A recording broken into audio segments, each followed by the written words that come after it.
Oiê! Eu quero fazer uma pergunta para você. Você já teve inveja de alguém? Ou você acha que alguém teve inveja de você? Bem, para a primeira pergunta, eu acredito que você tenha respondido não, mas pode ser que sim. Mas para a segunda, eu tenho certeza que você diz sim, tem gente que tem inveja de mim ou teve inveja de mim. Nós já falamos aqui sobre fruto do Espírito, lembra? Eu não vou falar sobre as obras da carne, mas Paulo diz que inveja é obra da carne. E é completamente diferente do fruto do Espírito. Então eu quero colocar para você algumas coisas sobre inveja que vão te ajudar muito. Veja bem, eu procurei no dicionário essa parte que a gente quer saber o que é a inveja. Então está escrito: desejo de possuir algo de alguém. Tristeza porque não tem o que alguém possui. Terrível isso, né? Somados ao desejo que este alguém não tivesse. Que coisa!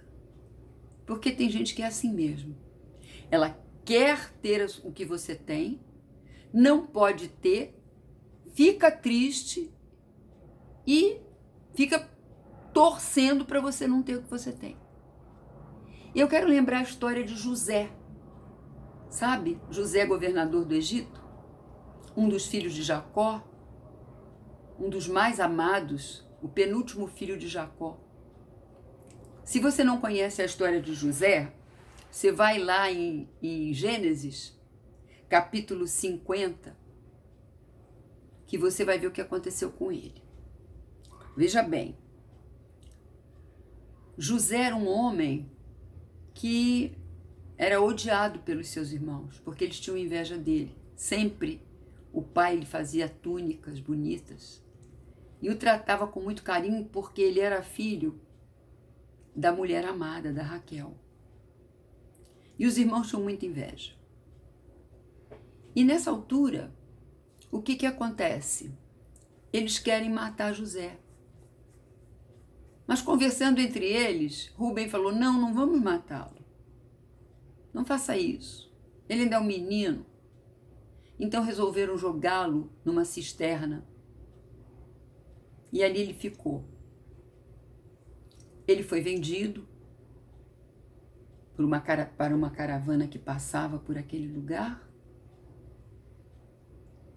E a vida segue, né? Para resumir o que aconteceu com José, ele tornou-se governador do Egito. E na época da fome, seus irmãos foram até ele, sem reconhecê-lo. Ele reconheceu os irmãos, mas os irmãos não o reconheceram. E eles tiveram tudo do melhor. Mas acontece que Jacó morreu e eles ficaram preocupadíssimos. E vejam, eu estou resumindo essa história porque eu vou contar um pouquinho dessa história quando eu falar sobre sonhos. Eu vou fazer um vídeo sobre sonhos e eu vou contar essa história. E os irmãos ficaram apavorados, com medo que José agora fosse se vingar deles. Mas José diz a eles assim: na verdade, o inimigo intentou mal contra mim, mas o Senhor transformou em bênção. Bênção para mim e bênção para vocês. Mas o que eu quero chegar até você nisso é o seguinte: como você vai fazer com as pessoas que têm inveja de você? E antes disso, como você vai orar para que você não tenha inveja de ninguém? Você simplesmente vai dizer: Senhor, afasta de mim todo espírito de inveja, porque inveja é um espírito. E você vai orar por quem tem inveja de você da seguinte maneira: Senhor, abençoa essa pessoa. Sabe por quê? Quando a gente fala abençoa, a gente está desejando que essa pessoa tenha o melhor de Deus na vida dela. tirando que o melhor de Deus é ter Jesus no coração,